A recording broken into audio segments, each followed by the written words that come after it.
Hello guys, welcome back to our channel Part 7 Reborn Story of Love and Hate. Chapter 61 इस लड़की को जान से मरना है। समर्थ की नज़र जैसे ही उस आदमी पर गए जिसने आद्या के सर पर गन तान रखी थी। वो गुस्से से कहता है, कौन हो तुम? तुम्हें उससे कोई लेना देना नहीं है। हमें हमारा काम खत्म करने दो, फिर तुम जा सकते हो। वो आदमी गुस्से से कहता है। इस पर समर्थ गुस्से से कहता है, कैसा काम? इस लड़की को जान से मारने का। फिर वो आदमी आद्या की तरफ देखता है और उसके चेहरे पर गन घुमाते हुए कहता है, वैसे तो मैं बहुत ईमानदार हूं, पर इसकी खूबसूरती देखकर किसी का भी ईमान डोल सकता है। आद्या को उस आदमी से घिन आ रही थी। वहीं समर्थ का गुस्सा अब आपे से बाहर हो रहा था। विस्मयादिबोधक चिन्ह। वो गुस्से से उस आदमी तरफ बढ़ने लगा, पर तभी अचानक उस आदमी ने समर्थ पर गोली चला दी। विस्मयादिबोधक चिन्ह। पर मौके पर समर्थ झुक गया और वो गोली उन्हीं आदमियों में से एक को लग गई। विस्मयादिबोधक चिन्ह। वहीं आद्या लगातार उस आदमी से छुटने की कोशिश कर रही थी। विस्मयादिबोधक चिन्ह। पर उस आदमी की पकड़ बहुत मजबूत थी। थक हार कर आद्या शांत हुई, तभी उसने कुछ सोचा और उस आदमी के हाथ पर जोर से काट लिया। विस्मयादिबोधक चिन्ह। आद्या ने उस आदमी के उसी हाथ पर काटा था जिस हाथ से उसने पकड़ रखा था। आद्या के काटने की वजह से उस आदमी की पकड़ ढीली हो गई, जिससे आद्या को छूटने का मौका मिला गया। आद्या उस आदमी की पकड़ से छूटकर उससे दूर भागने को हुई कि उन्हीं में से दूसरा आदमी उसकी तरफ बढ़ा, पर इस बार समर्थ आद्या तक पहुंच चुका था। समर्थ ने आद्या को अपनी तरफ खींच लिया था, जिससे आद्या समर्थ की बाहों में गिर गई। समर्थ आद्या का चेहरा अपने हाथों में लेकर कहता है, आप ठीक है? आद्या बस अपना सर हाँ में हिला देती है। तभी समर्थ की नज़र उनकी तरफ बढ़ते आदमियों पर जाती है। वो वहीं नीचे पड़ी गन उठाता है और गुस्से में उस आदमी के हाथ पर गोलियां चलाता है जिसने आद्या को पकड़ रखा था। समर्थ ने गुस्से में उस आदमी के हाथ पर गन में जितनी गोलियां थी वो सब चला दी। वो आदमी जमीन पर गिरा दर्द से कराह रहा था। उस आदमी को दर्द से कराहता देख बाकी आदमी उस आदमी की तरफ बढ़ते हैं। तभी वो आदमी गुस्से से कहता है, बेवकूफ़ों, उन्हें पकाओ, अगर काम खत्म किए बिना वापस गए तो सरकार हमें जान से मार देंगे। जाओ जल्दी उन्हें पकाओ, कहकर अपने गोली लगे हाथ को पकड़ लेता है। वहीं उस आदमी की बातें सुनकर बाकी आदमी समर्थ और आद्या की तरफ बढ़ते हैं। विस्मयादिबोधक चिन्ह। पर अब समर्थ के आदमी उन्हें रोक लेते हैं। वहीं समर्थ और आद्या दोनों जंगल के अंदर की तरफ भाग रहे थे। विस्मयादिबोधक चिन्ह। एक आदमी की नज़र जैसे ही उन पर जाती है, वो अपने हाथ में पकड़ी गन से उस तरफ गोली चला देता है। विस्मयादिबोधक चिन्ह। उस आदमी जिस तरफ गोली चलाई थी उस तरफ काफ़ी अंधेरा था। विस्मयादिबोधक चिन्ह। वहीं वो गोली समर्थ के बाजू को छूकर निकल गई थी। समर्थ के बाजू से अब पानी की धारा की तरह खून बह रहा था, पर उसने कोई आवाज़ नहीं की। वो दोनों अब भागते हुए जंगल के अंदर आ गए थे। समर्थ काफ़ी थक चुका था और खून बहने की वजह से उसे हल्की बेहोशी भी आने लगी थी। वो खुद को संभालते हुए फिर भी चल रहा था, पर अब उसके कदम लड़खड़ा रहे थे। आगे चल रही आद्या को कुछ अजीब लग रहा था, इसलिए वो समर्थ के पास जाती है और जैसे ही उसकी बाजू पकड़ती है उसके हाथ पर खून लग जाता है। वो घबराते हुए कहती हैं, समर्थ, ये खून, आपको चोट लगी है? पर समर्थ में अब जवाब देने तक की हिम्मत नहीं बची थी। विस्मयादिबोधक चिन्ह। वो वहीं पेड़ का सहारा लेकर एक पत्थर पर बैठ जाता है। विस्मयादिबोधक चिन्ह। उसके घाव से खून अभी भी बह रहा था।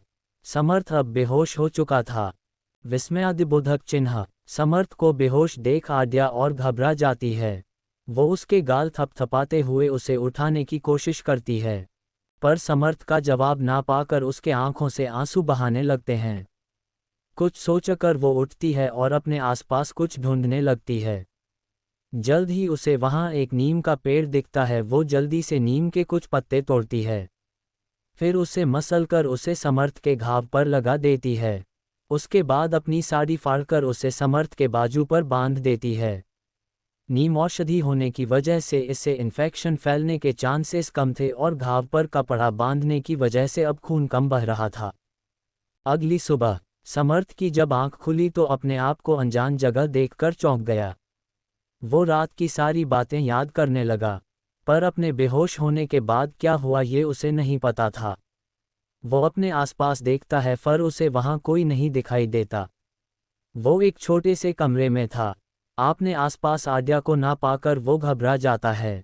वो खुद से बात करते हुए कहता है, आद्या, वो कहाँ है, हम यहाँ कैसे आ गए?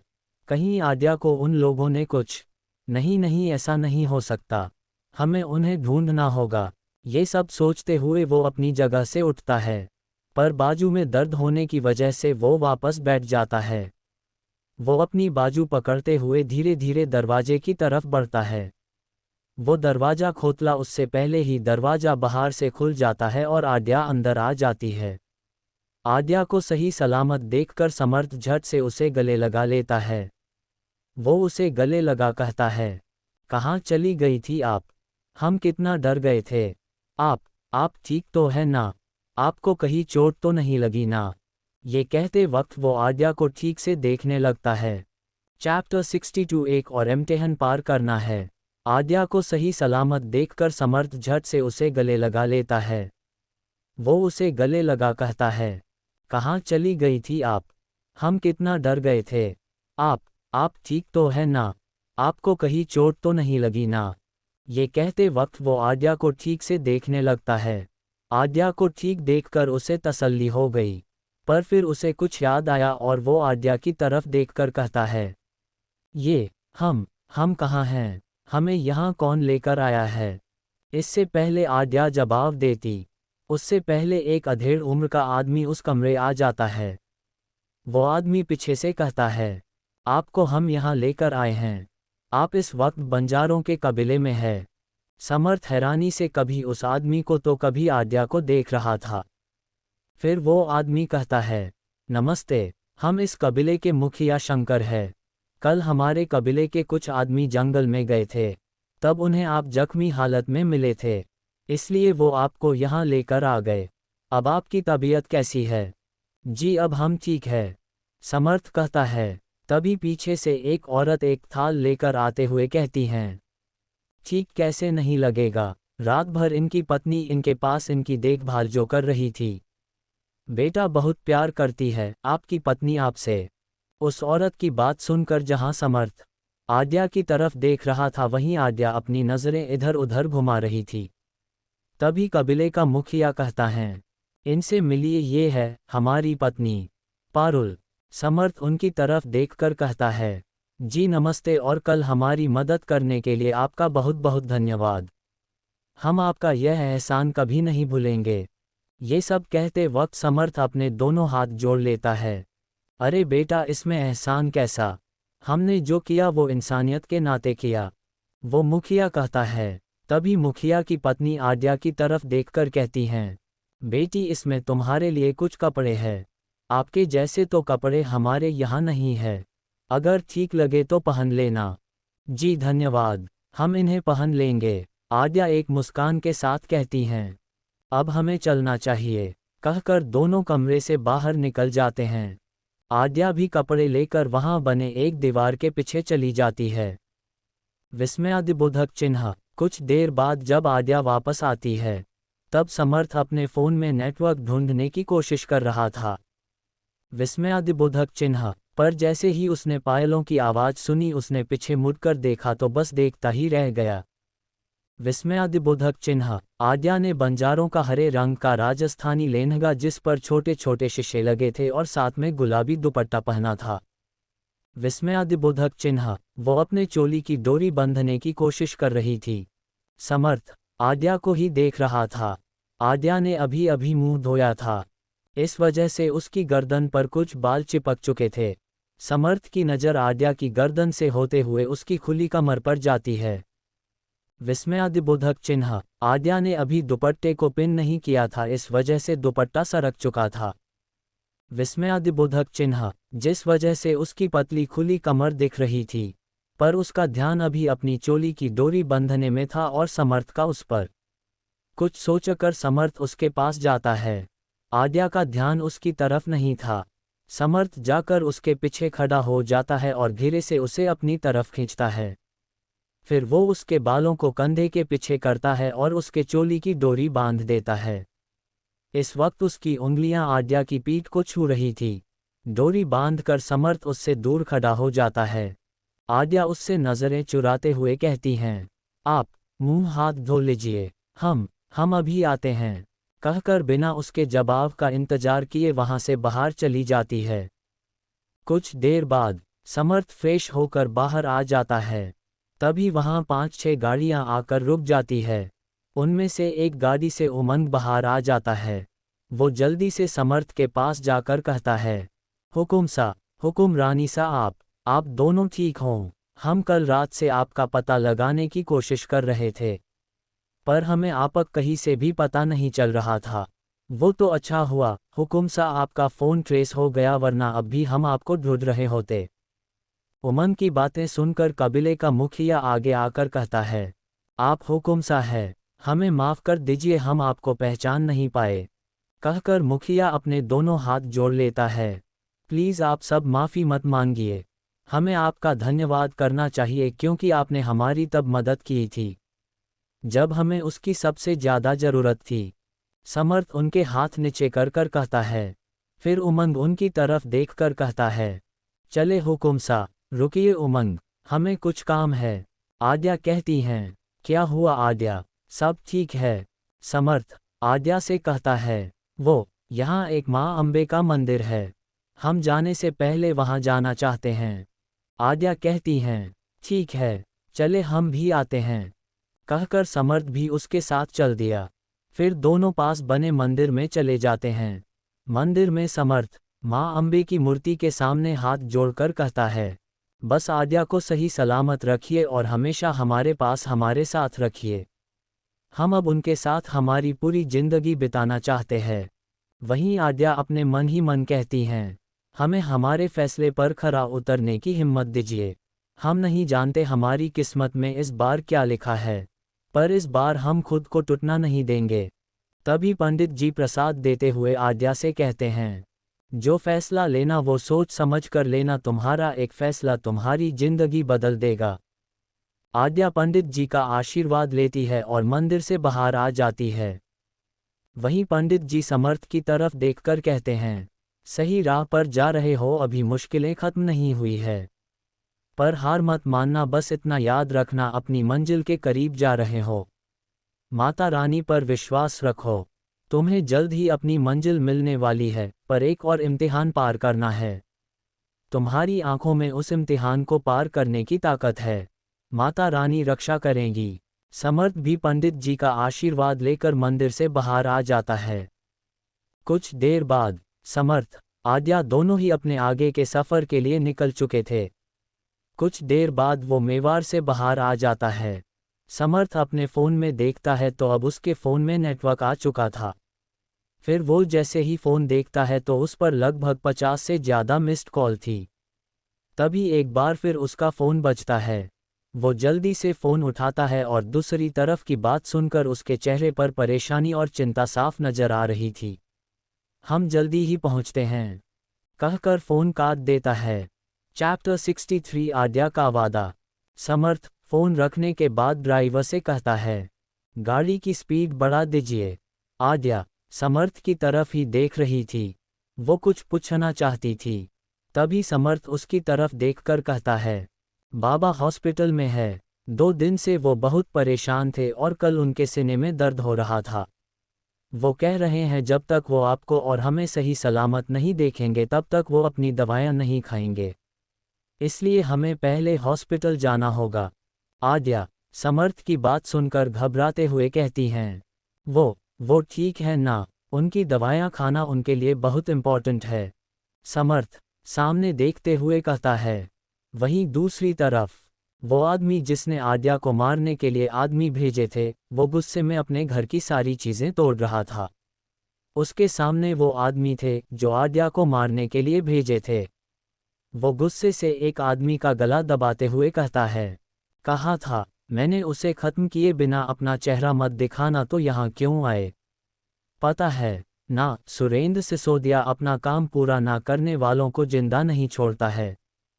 फिर वो उस आदमी के गले पर अपनी पकड़ मजबूत करते हुए कहता है, तो फिर क्या सोचकर अपना मुंह दिखाने आए हो? सुरेंद्र बहुत गुस्से में था। तभी पीछे से मुरली कहता है, सरकार, हम उस पर फिर हमला कर सकते हैं। सुरेंद्र उस आदमी का गला छोड़ देता है और गुस्से से कहता है, नहीं मुरली, हम उसे अब कुछ नहीं कर सकते। वो जोधपुर है, वीर का शहर, वो हमारे आदमियों को जोधपुर में घुसने भी नहीं देगा। समझ नहीं आता वो लड़की क्या किस्मत लेकर आई है। 24 साल पहले भी बच निकली, फिर 15 साल पहले भी बच निकली और इस बार भी बच निकली। नहीं, वो जिंदा नहीं रह सकती, उसे मरना होगा। पर सरकार, अब हम उसे कैसे मारेंगे? मुरली कहता है, आज नहीं पर कभी ना कभी तो वो जोधपुर से बाहर आएगी ना, या फिर हम जोधपुर जा पाएंगे। अब मिल गई है तो इस बार नहीं बच सकती हैं।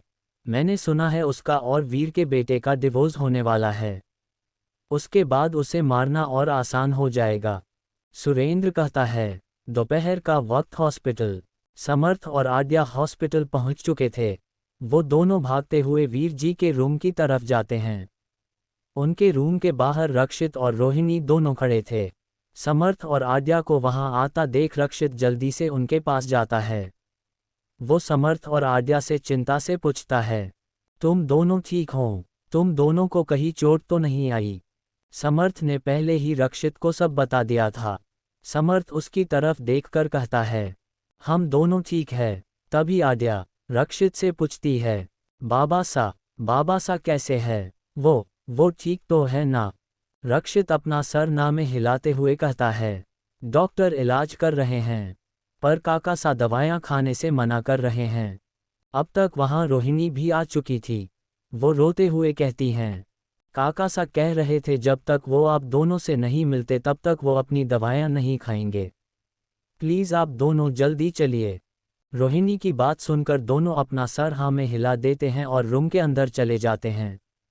रूम के अंदर जाया जी और डॉक्टर्स वीर जी को दवाइयाँ खिलाने की कोशिश कर रहे थे, पर वो बार बार मना कर रहे थे। तभी आड्या और समर्थ अंदर पहुंच जाते हैं। वो दोनों जल्दी से उनके पास जाकर कहते हैं, बाबा। वीर जी जैसे ही आड्या और समर्थ को अपने सामने सही सलामत खड़े देखते हैं तो वो एक सुकून की सांस लेते हैं। समर्थ थोड़ा गुस्से से कहता है, आप क्या कर रहे हैं? बाबा, आप अपनी दवाइयाँ क्यों नहीं खा रहे हैं? समर्थ की आवाज़ सुनकर वीर जी अपने ख्यालों से बाहर आते हैं। वो कुछ नहीं कहते हैं। तभी आड्या डॉक्टर के हाथों से दवाइयाँ लेती है और फिर वीर जी के पास जाकर कहती हैं, आपने कहा था जब तक आप हम दोनों को नहीं देखते तब तक आप दवाइयाँ नहीं खाएंगे। तो देख लीजिए, हम दोनों अब सही सलामत वापस आ गए हैं। अब जल्दी से आप अपनी दवाइयाँ खा लीजिए। ये कहते वक्त वो अपने हाथ में पकड़ी दवाइयाँ आगे बढ़ाती है, पर वीर जी उसका हाथ पकड़कर उसे रोक लेते हैं। फिर वो सबकी तरफ देखकर कहते हैं, हमें आड्या से अकेले में कुछ बात करनी है। उनकी बात सुनकर सब रूम से बाहर चले जाते हैं। समर्थ रूम से बाहर आकर मन ही मन कहता है, ऐसी क्या बात होगी जो बाबा आड्या से अकेले में करना चाहते हैं? वही बात आड्या के दिमाग में भी चल रही थी। वहीं जाया जी को कुछ अंदाजा तो था, पर वो आड्या के जवाब से डर रही थी। रूम के अंदर आड्या को थोड़ी चिंता भी हो रही थी कि वीर जी को उससे क्या बात करनी है। आड्या वीर जी की तरफ देखकर कहती हैं, बाबा सा आपको जो बात करनी आप कर लीजिए, पर पहले आप अपनी दवाइयाँ खा लीजिए। नहीं, हम दवाइयाँ तभी खाएंगे जब आप हमारी पूरी बात सुनकर अपना फैसला बताएंगी। वीर जी कहते हैं। आड्या को अब बेचैनी होने लगी थी, पर फिर भी वो कहती हैं, बाबा सा आप पहले दवाइयाँ खा लीजिए। हम आपसे वादा करते उसके बाद आप जो कहेंगे, जो मांगेंगे हम आपको दे देंगे, पर पहले आप दवाइयाँ खा लीजिए। आपकी सांसें तेज हो रही, प्लीज़ खा लीजिए। आप जो कह रही है वो सब सोच समझ कर कहिए आड्या, क्योंकि हम आपसे जो मांगने वाले हैं वो आपको हमें देना पड़ेगा। अब आप अपने वादे से नहीं मुकर सकती है। वीर जी आड्या की आंखों में देखकर कहते हैं। चैप्टर 64 डिवोर्स के बाद शादी। वीर जी की बातें सुनकर आड्या की बेचैनी बढ़ रही थी। पता नहीं पर उसे ऐसा लग रहा था जैसे वीर जी जो कुछ भी मांगने वाले हैं वो उसके लिए देना बहुत मुश्किल है। पर फिर भी वो अपने आप को संभालते हुए कहती हैं, बाबा सा आप ऐसा क्यों कह रहे हैं? आप हमारे बाबा हैं, आपका हम पर पूरा हक है। आप जो चाहें वो हमसे मांग सकते हैं, इसमें सोचने की क्या बात है? आपको जो चाहिए वो आप अपनी बेटी से बेझिझक मांग सकते हैं। आद्या की बात सुनकर वीर जी उसका हाथ अपने हाथ में लेते हैं। फिर उसकी आंखों में देखते हुए कहते हैं, आप सच में हमें अपना बाबा मानती है? आद्या अपना सर हाँ में हिलाते हुए कहती हैं, हम आपको बाबा सिर्फ मानते ही नहीं बल्कि आप हमारे बाबा है। अब वीर जी आद्या को एकटक देखते हुए कहती हैं, हम आपके बाबा है, इस हक से हमें अपनी बेटी के जिंदगी का उसकी खुशी का फैसला लेने का पूरा हक है। आद्या अपना सर हाँ में हिला देती है। वीर जी एक बार फिर कहते हैं, क्या आप सच में डिवोर्स चाहती है? वीर जी का सवाल सुनकर आद्या अपनी नज़रें उठाकर वीर जी को देखती है। जो कि उसी की तरफ देख रहे थे। उनसे नज़र मिलते ही आद्या अपनी नज़रें नीचे कर लेती है। विस्मयादिबोधक चिन्ह, उसने अब अपनी आंखें बंद कर देती है। आंखें बंद करते ही उसके आंखों के सामने समर्थ का उसके पास आना उसकी परवाह करना आ रहा था। उसके कानों में समर्थ के गुस्से में कई बातें याद आती है, क्योंकि प्यार करते हैं। हम आपसे। पर अगले ही पल उसके आंखों के सामने पिछली जिंदगी की कड़वी यादें याद आती है। समर्थ के प्यार पर अभी भी उसकी पिछले जन्म की गलतियां भारी पड़ रही थी। आद्या को अभी भी समर्थ का उसे अकेले छोड़ना याद आ रहा था। ये याद आते ही वो झट से अपनी आंखें खोल देती है। फिर वो वीर जी की तरफ देखती है, जो अभी भी उसकी तरफ देख रहे थे। आद्या को चुप देख वो उससे कहते हैं, क्या हम आपकी खामोशी का जवाब हाँ समझें? आद्या कुछ नहीं कहती, बस अपनी नज़रें झुका लेती है। वीर जी फिर कहते हैं, आद्या हम आपको ना तो आपका फैसला बदलने के लिए कहेगा और ना ही आपको समझाएंगे। आप अपने खुद के फैसले ले सकती है। पर क्या हम आपके बाबा होने के नाते आपके जिंदगी का एक फैसला ले सकते हैं? हाँ बाबा सा आप हमारी जिंदगी का एक क्या हर फैसला ले सकते हैं? आद्या उनकी तरफ देखकर कहती हैं, आप आपके और समर्थ के डिवोर्स के बाद शादी कर लीजिए। वीर जी कहते हैं। वीर जी ये बात सुनकर आद्या अपनी जगह जम जाती है। उसकी पकड़ वीर जी के हाथों से छूट जाती है। वो अपनी हकलाती जबान से कहती हैं, ये आप क्या कह रहे हैं? बाबा सा, हम शादी नहीं बाबा सा, हम शादी नहीं कर सकते। आद्या भले ही समर्थ को डिवोर्स देने वाली थी, पर वो उसके अलावा किसी और के बारे में सोच भी नहीं सकती थी। वो अब भी उससे बहुत प्यार करती थी। वो कभी किसी और के बारे में ना तो सोच सकती थी और ना ही सोचना चाहती थी। पर वीर जी के बात ने उसे अंदर तक हिला दिया था। तभी वीर जी फिर से कहते हैं, आपने अभी कहा ना हम आपके बाबा हैं।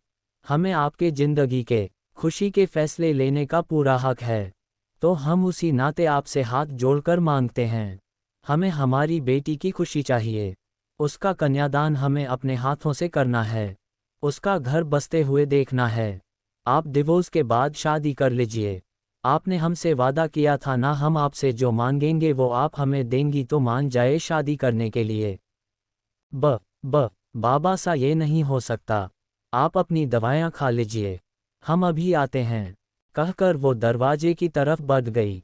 वो दरवाजा खोल बाहर ही जा रही थी कि एक बार फिर वीर जी की आवाज़ आती है, अब ये दवाइयाँ हम आपके हाथ से ही खाएंगे, वो भी तब जब आप हमारी बात मानेगी। आद्या इस वक्त कुछ कहने सुनने की स्थिति में नहीं थी, इसलिए वो बिना कुछ बोले बाहर चली जाती है। वहीं वीर जी बाहर जाती आद्या को देखकर मन ही मन कहते हैं, जानते हैं ये आपके लिए बहुत मुश्किल है। हम आप पर जबरदस्ती नहीं करना चाहते थे। हाँ पहले हम चाहते थे आप अपनी जिंदगी में आगे बढ़ जाए, पर इस तरह इतनी जल्दी फैसला ले ये नहीं चाहते थे। पर अब इस वक्त हमारे पास कोई रास्ता नहीं है। फिर वो कल रात के बारे में सोचने लगते हैं। फ्लैशबैक कल रात। वीर जी राणा की बात सुनकर बहुत घबरा गए थे। वो अभी ये सब सोच ही रहे थे कि एक बार फिर उनका फ़ोन बजने लगा। फ़ोन किसी अननोन नंबर से था। वो हिचकिचाहट के साथ फ़ोन उठाते हैं। दूसरी तरफ से आवाज़ आती है, नमस्ते राजा सा। ये आवाज़ सुनकर वीर जी का चेहरा पीला पड़ चुका था। वो अपनी लड़खड़ाती जबान से कहते हैं, कौन कौन बोल रहा है? दूसरी तरफ वो इंसान एक शैतानी हंसी हंसते हुए कहता है, क्या राजा सा पहचान के भी अनजान बन रहे हैं? आपने हमें पहचान लिया है। ये बात आपकी लड़खड़ाती जबान ने कह दी है।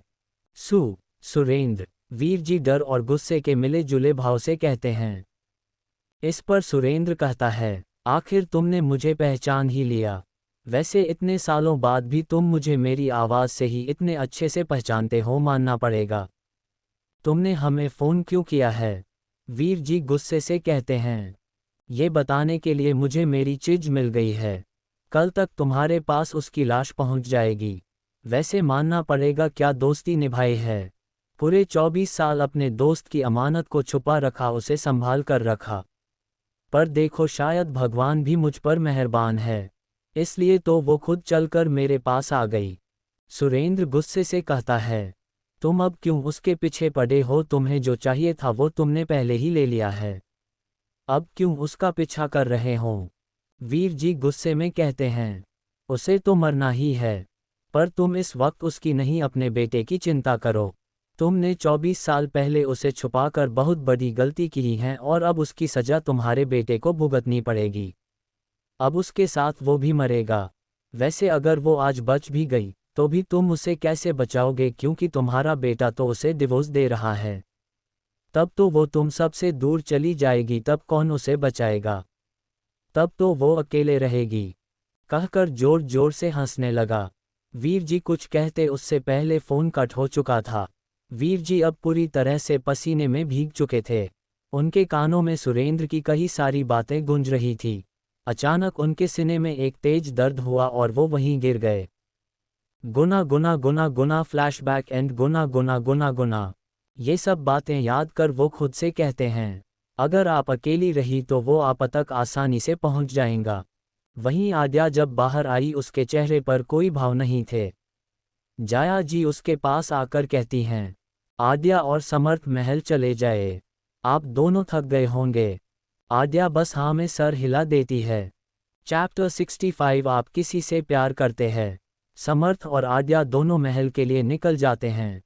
विस्मयादिबोधक चिन्ह। आद्या पूरे रास्ते अपना सर सीट से टिकाए आंखें बंद कर बैठी थी। विस्मयादिबोधक चिन्ह। उसके कानों में बार बार वीर जी की कही बातें गूंज रही थी। विस्मयादिबोधक चिन्ह। कुछ देर में वो महल पहुंच जाते हैं। महल पहुंचकर वो सीधे अपने कमरे में चली जाती है और वॉशरूम में जाकर दरवाज़ा बंद कर देती है।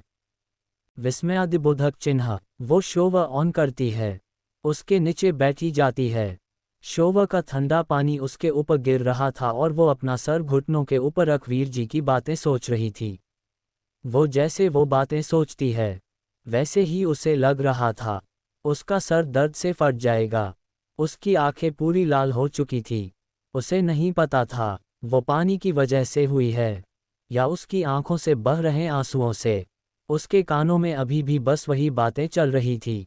वो अब अपने दोनों हाथ अपने कानों पर रखती है और चिल्लाते हुए कहती हैं, नहीं नहीं नहीं, हम शादी नहीं कर सकते। हम कभी शादी नहीं कर सकते। क्यों महादेव, क्यों कर रहे हैं आप ऐसा? पता नहीं कितनी ही देर वो शोवर के नीचे बैठी रही। कुछ देर बाद वो कमरे में वापस आती है। तब कमरे में कोई नहीं था। वो अपनी अलमारी से अपने कपड़े निकालती है और चेंज कर लेती है। उसके चेहरे पर कोई भाव नहीं थे।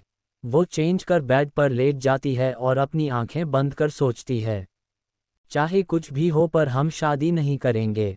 पर फिर उसे वीर जी की कही बातें याद आती है। अब ये दवाएं हम आपके हाथ से ही खाएंगे, वो भी तब जब आप हमारी बात मानेगी, हमसे किया वादा पूरा करेंगी। ये बातें याद आते ही वो अपना फ़ोन उठाती है और जाया जी को फ़ोन लगाती है। कुछ पल बाद दूसरी तरफ से जाया जी की आवाज़ आती है, जी आद्या कहिए। माँ सा, वो बाबा सा, वो कैसे है? उन्होंने अपनी दवाएं खा ली। आद्या हिचकिचाहट के साथ कहती हैं, वो बहुत जिद्दी है। आद्या, जब तक उनकी जिद पूरी नहीं होगी तब तक वो अपनी जिद नहीं छोड़ेंगे। जाया जी भारी गले से कहती हैं। मासा, आपको। आद्या की बात बीच में काटते हुए जाया जी कहती हैं। हम सब जानते हैं आद्या, हमें सब पता है। हमें तभी अंदाजा हो गया था जब उन्होंने कहा था कि वो आपसे अकेले बात करना चाहते थे। हम तभी समझ गए थे। मासा, आप बाबा सा को समझाएं, ये जिद गलत है। आप तो सब जानती है ना, प्लीज बाबा सा को समझाएं, आद्या कहती हैं। इस पर जाया जी आद्या से कहती हैं, वो गलत नहीं है आद्या, आप हमारी बेटी है। आपके खुशी पर क्या हमारा हक नहीं है क्या? फिर भी अगर आप चाहती हैं तो हम उनसे बात करेंगे, पर हम ये नहीं कह सकते कि हम उन्हें मनाएंगे, कहकर फ़ोन काट देती है। फ़ोन रखने के बाद आद्या खुद से कहती हैं, आप दोनों का हम पर, हमारी खुशी पर हक है, पर हम ये नहीं कर सकते। अगले दिन आद्या का आज ऑफिस जाने का बिल्कुल मन नहीं था। साथ ही कल से उसने कुछ खाया भी नहीं था, पर भी वो आज ऑफिस चली जाती है। आज उसका ध्यान काम में बिल्कुल नहीं था। लंच टाइम पर भी वो अपना ध्यान काम में लगाने की कोशिश कर रही थी, पर वो नहीं लगा पा रही थी। तभी उसका फ़ोन बजता है। फ़ोन त्रिशूल का था। आद्या फ़ोन उठाती है। दूसरी तरफ से त्रिशूल की आवाज़ आती है, आद्या आप जल्दी नीचे आइए, मैं आपका इंतज़ार कर रहा हूँ, कहकर फ़ोन काट देता है। आद्या उसे मना करना चाहती थी, पर त्रिशूल ने पहले ही फ़ोन काट दिया था। ना चाहते हुए भी उसे नीचे जाना पड़ता है। नीचे त्रिशूल उसी का वेट कर रहा था। आद्या त्रिशूल के पास जाकर कहती हैं, आपने हमें यहाँ क्यों बुलाया है? वो क्या है ना, बहुत दिन हो गए हैं, हमने हमारी फ्रेंड के साथ लंच नहीं किया है, तो सोच आज कर लेते हैं। त्रिशूल कहता है, हमें आज बहुत काम है त्रिशूल। आद्या बहाना बनाते हुए कहती हैं, आप शायद भूल रही हैं, जिस कंपनी की आप एम्प्लॉई है, मैं वहाँ का बॉस हूँ। अब आपके पास और कोई बहाना नहीं बचा है, तो चलिए, कहकर गाड़ी में बैठ जाता है। अब आद्या को भी चुपचाप जाकर बैठना पड़ता है। वो और त्रिशूल एक रेस्टोरेंट में आए थे। आद्या के सामने उसके खाने की प्लेट पूरी की पूरी भरी हुई वैसी ही थी। आद्या ने उस प्लेट को छुआ भी नहीं था। त्रिशूल आद्या को परेशान देखकर कहता है, आद्या कुछ हुआ है? आप इतनी परेशान क्यों लग रही है? आद्या बस ना में सर हिला देती है। उसका जवाब पाकर त्रिशूल उससे कहता है, आप कह रही है कुछ नहीं है, पर आपका चेहरा कुछ और कह रहा है। आद्या, कुछ बात है तो आप बताइए। आद्या अब कुछ पल शांत रहती हैं और फिर त्रिशूल की तरफ देखकर कहती हैं, बाबा सा और माँ सा चाहते हैं हम डिवोर्स के बाद शादी कर ले। फिर वो उसे अपने और वीर जी की बीच की बात बताती है। सब सुनकर त्रिशूल उसकी तरफ देखता है और कहता है, आप बहुत लकी है जो आपको इतना प्यार करने वाला परिवार मिला है, पर आप शादी क्यों नहीं करना चाहती हैं? वो आपके भले के बारे में ही सोच रहे हैं। त्रिशूल की बात सुनकर आद्या उसकी आंखों में देखती है और कहती हैं, आपको कभी किसी से प्यार हुआ है? आद्या का सवाल सुनकर त्रिशूल खामोश नजरों से उसे देख रहा था। वो कुछ पल चुप रहा और फिर आद्या के आंखों में देखकर कहते हैं, हाँ, मैं भी किसी से प्यार करता हूँ, पर मेरा प्यार एक तरफा है, वो मुझसे प्यार नहीं करती है। उसका जवाब सुनकर आद्या हैरान नहीं थी, उसे इस बात का अंदाजा पहले से ही था। आद्या उसका जवाब सुनकर कहती हैं, तो आपने अभी तक शादी क्यों नहीं की है? आद्या का सवाल सुनकर त्रिशूल उसकी तरफ देखता है और कहता है, कहा ना, मैं किसी से प्यार करता हूँ और मैं उसके अलावा किसी और से शादी नहीं कर सकता हूँ। तो हम कैसे किसी और से शादी कर सकते हैं? हाँ, हम समर्थ की गलतियों को माफ़ नहीं कर सकते, पर हम उनके अलावा किसी और से शादी भी नहीं कर सकते हैं। और हमेशा किसी का पास रहना तो ज़रूरी नहीं होता ना। कभी कभी इंसान हजारों की भीड़ में भी अकेला होता है और कभी कभी एक का साथ भी हजारों लोगों के बराबर होता है। क्या आप किसी और को अपनी लाइफ में जगह दे सकते हैं? इस पर त्रिशूल कुछ नहीं कहता। त्रिशूल को चुप देख आद्या फिर कहती हैं, हम इस वक्त बहुत उलझे हैं। हमारा दिल कुछ और हमारा दिमाग कुछ और चाहता है। हम पहले भी बहुत बार टूट चुके हैं और अब हम क्या सच है क्या झूठ है ये समझ नहीं पा रहे हैं। हमारा दिल भरोसा करना चाहता है पर दिमाग नहीं, और दिल पर भरोसा कर बहुत बार धोखा खा चुके हैं। तो अब आप क्या करना चाहती है?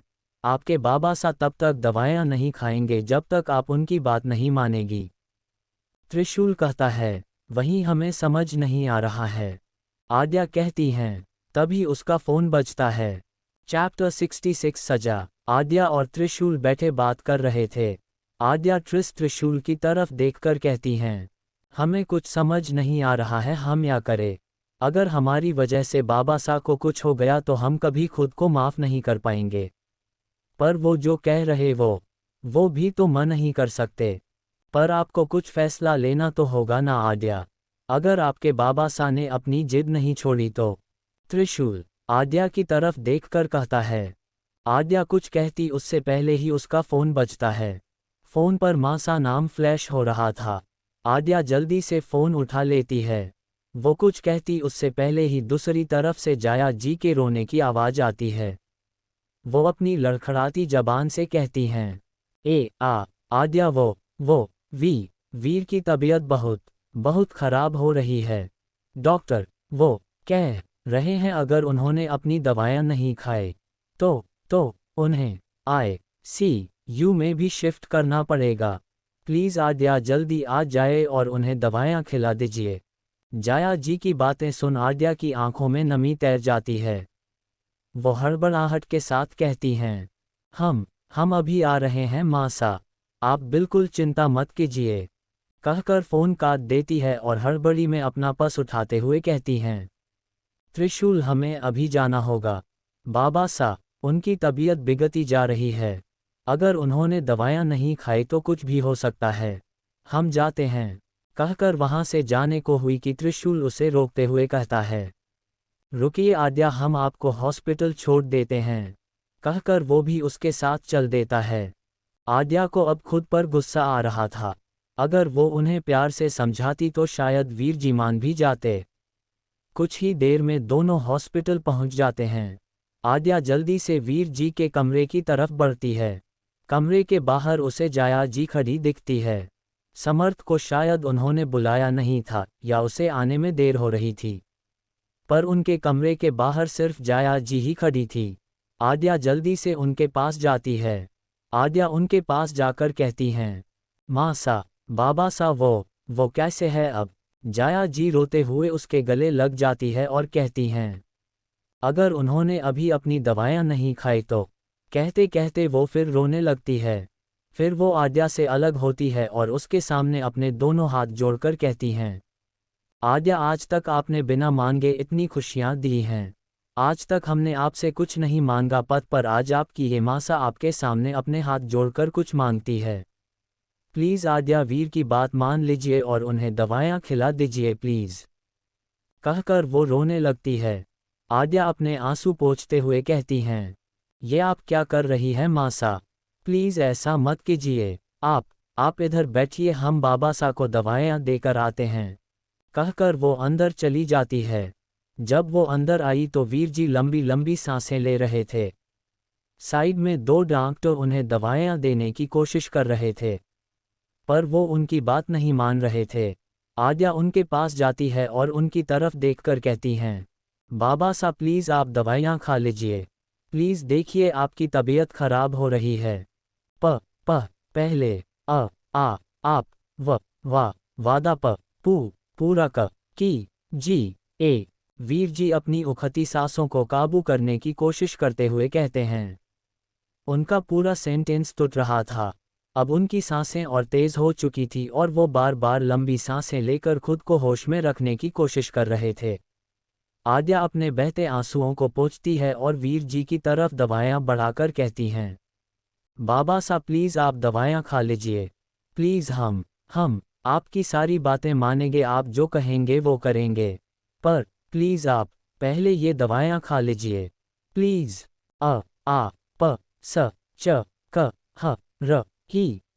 वीर जी उसकी तरफ देखकर कहते हैं, हाँ, हम बिल्कुल सच कह रहे हैं।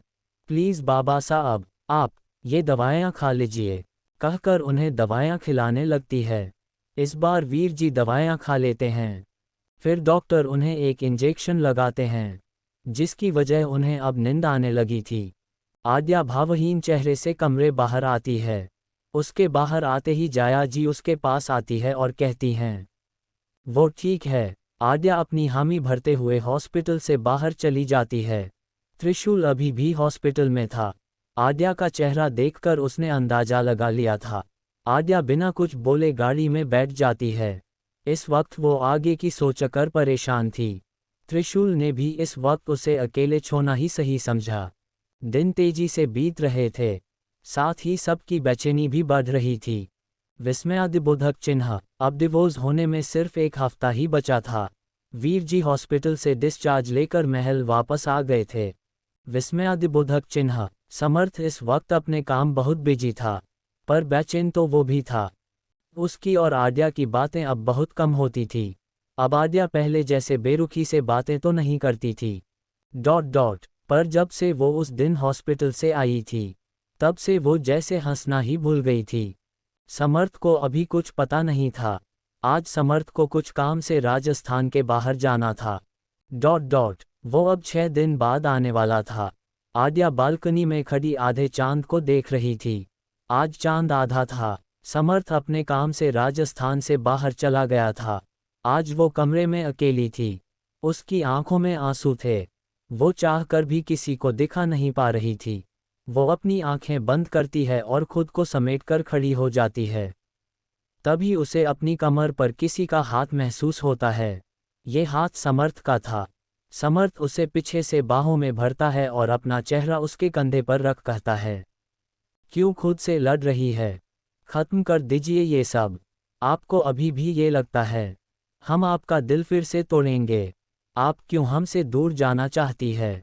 आद्या। समर्थ की बातें सुनकर आद्या के आंखों से आंसू बहाते हुए समर्थ के हाथ पर गिर जाते हैं। समर्थ उसे और कसके बाहों में भर लेता है और आगे कहता है, आपको देखकर हमारी सुबह होती है। आपको देखे बिना हमें नींद नहीं आती। क्या आप हमें हमारी गलतियां सुधारने का एक मौका नहीं दे सकती? मत करिए हमें खुद से दूर। आद्या नहीं जी पाएंगे आपके बिना। क्या आप सच में हमसे इतना दूर जाना चाहती है? कहकर उसके आंखों से एक आंसू आकर आद्या के कंधे को छू जाता है। आद्या को अपने कंधे पर जब कुछ गर्म पानी जैसा महसूस होता है, तो वो अपनी आंखें बंद कर लेती है। फिर वो पीछे पलटती है और समर्थ को लगाकर कहती हैं, नहीं समर्थ, हम आपसे दूर नहीं जाना चाहते हैं। हम आपसे दूर कहीं नहीं जाना चाहते हैं। अचानक एक हवा का झोंका आता है, जिससे आद्या अपने होश में आती है। वो इधर उधर देखती है तो कमरे में वो अकेली थी। तभी उसे आवाज आती है। दूर भी जाना चाहती है और पास रहने के सपने भी देख रही है। आद्या इधर उधर देखती है तो उसे सामने खुद का अक्स दिखाई दे रहा था। वो अक्स उससे कहता है, आपकी आंखों में ये आंसू क्यों है? आप तो उनसे अलग होना चाहती थी ना, तो अब इन आंखों में आंसू क्यों है? क्यों आप उनके पास रहने के सपने देख रही है? क्यों आप इतनी बेचैन है?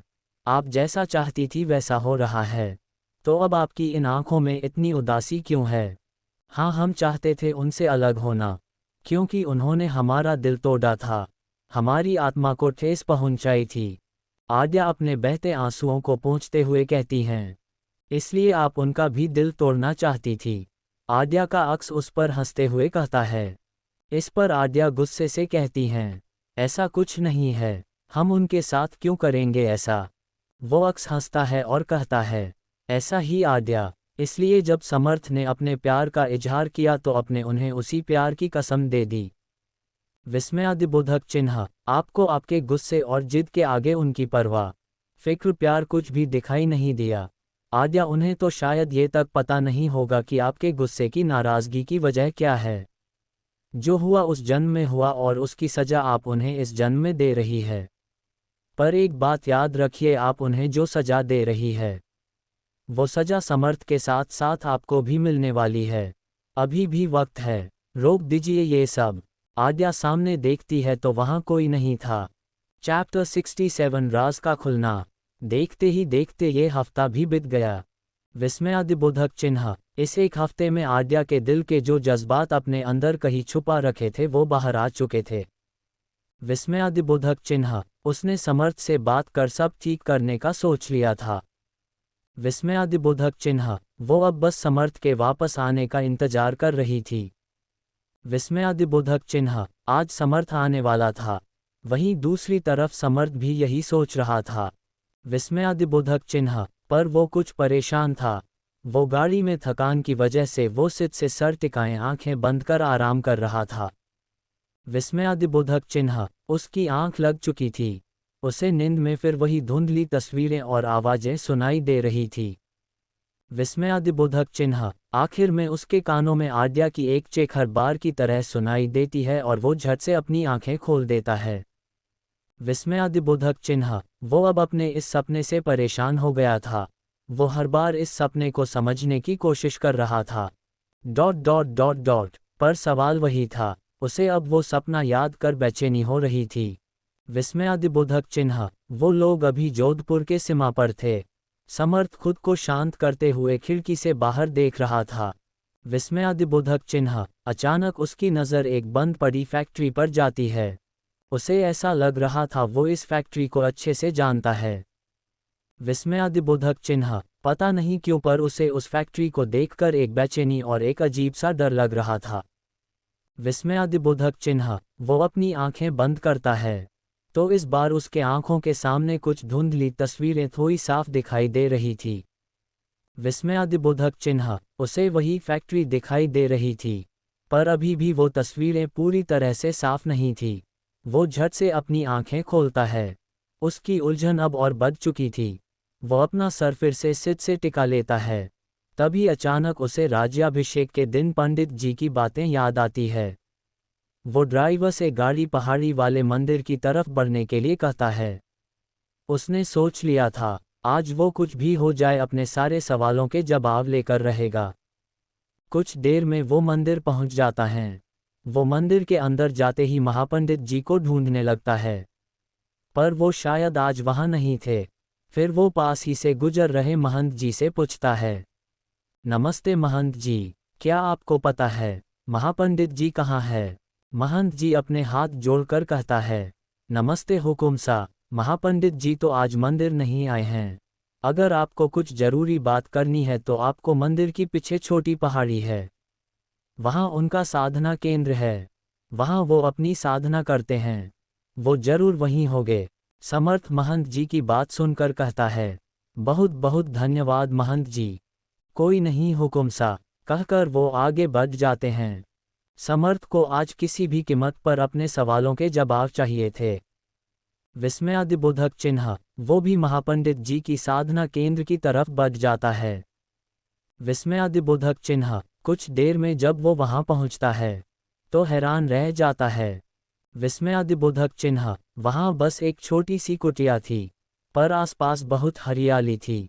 एक तरह से वो कुटिया उन पेड़ों के बीच में बनाई थी। वो नज़ारा देखकर एक सुकून मिलता था। समर्थ फिर आगे की तरफ बढ़ जाता है।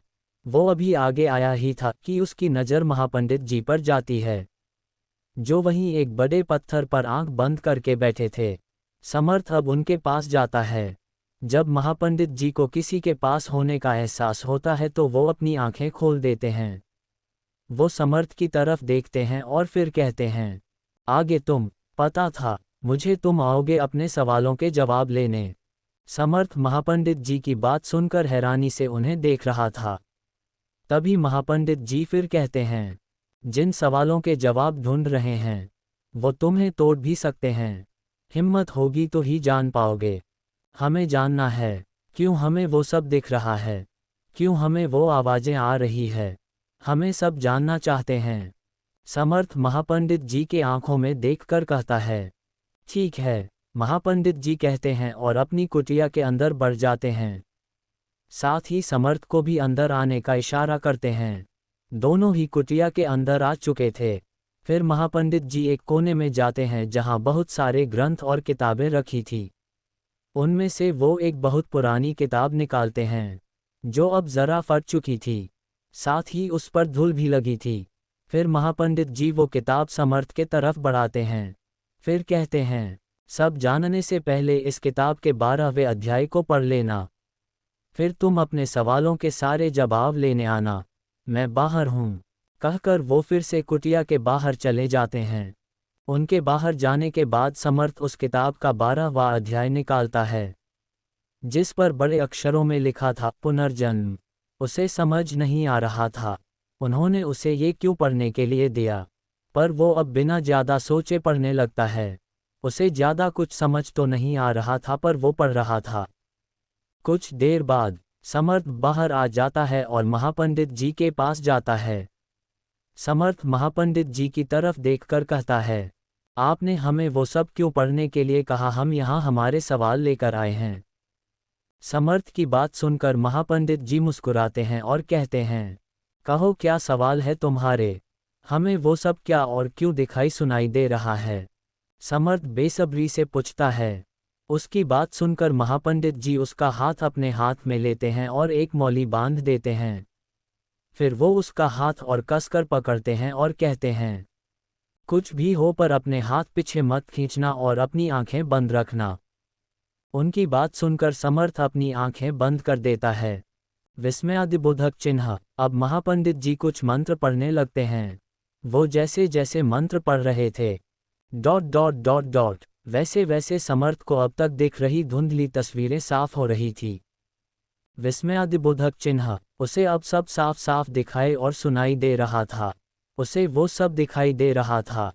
विस्मयादिबोधक चिन्ह। आद्या, उर्वशी, वंदना, वो फैक्ट्री, वो सब दिखाई दे रहा था। विस्मयादिबोधक चिन्ह। उसे समझ नहीं आ रहा था ये सब क्या है। उसे उनकी बातें भी सुनाई दे रही थी। विस्मयादिबोधक चिन्ह। अब उसके सामने वो सब दिखाई दे रहा था जो आद्या के साथ हुआ था। विस्मयादिबोधक चिन्ह। आद्या का उसे फ़ोन करना, उसका उसे सुनना, फिर उर्वशी का फ़ोन करना। विस्मयादिबोधक चिन्ह। फिर उस फैक्ट्री में आग लगाना। उसकी अब और आगे देखने की हिम्मत नहीं हो रही थी। विस्मयादिबोधक चिन्ह। वो अपना हाथ पीछे खींचने की कोशिश कर रहा था, पर महापंडित जी को इसका अंदाजा पहले से ही था। इसलिए उन्होंने उसका हाथ बहुत मजबूती से पकड़ रखा था। विस्मयादिबोधक चिन्ह। उन्होंने अभी भी मंत्र पढ़ना बंद नहीं किया था। वहीं समर्थ को अब उर्वशी दिखाई देती है जो उस फैक्ट्री में आग लगा रही थी। कुछ देर में उसके आंखों में वो सब भी दिखाई देने लगता है जो उसने किया था। अब उसके बंद आंखों से आंसू बहाने लगते हैं, पर वो अभी भी समझ नहीं पा रहा था ये सब उसे क्यों दिख रहा है। अब उसके अंदर आगे और कुछ देखने सुनने की हिम्मत नहीं बची थी। इसलिए वो अपनी आंखें खोल देता है और अपना हाथ वापस खींच लेता है। चैप्टर 68। ये हमसे क्या हो गया। समर्थ को अब जलती फैक्ट्री दिखाई दे रही थी। उसे दिखाई दे रहा था कैसे उसने आद्या को जलती फैक्ट्री में अकेले छोड़ दिया था। अब उसके बंद आंखों से आंसू बहाने लगते हैं, पर वो अभी भी समझ नहीं पा रहा था ये सब उसे क्यों दिख रहा है। अब उसके अंदर आगे और कुछ देखने सुनने की हिम्मत नहीं बची थी।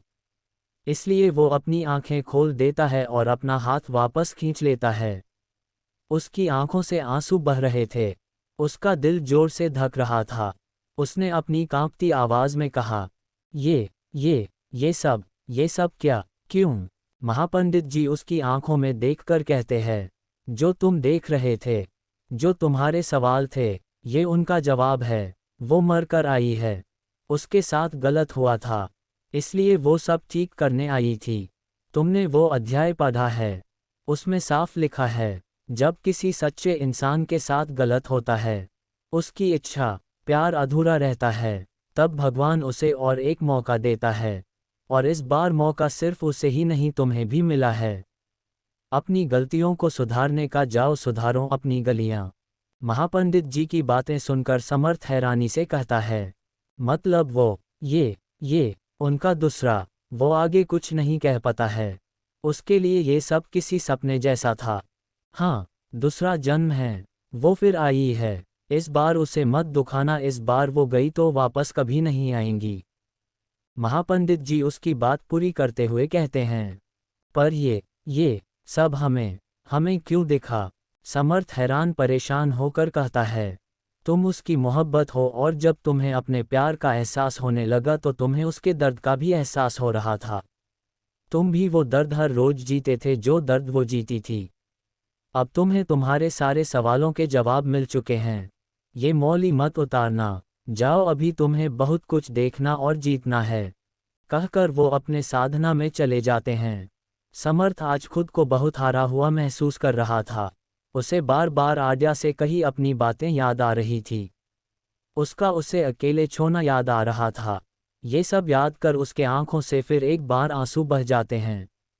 वो अब मंदिर से नीचे आता है और ड्राइवर से गाड़ी की चाबी ले लेता है।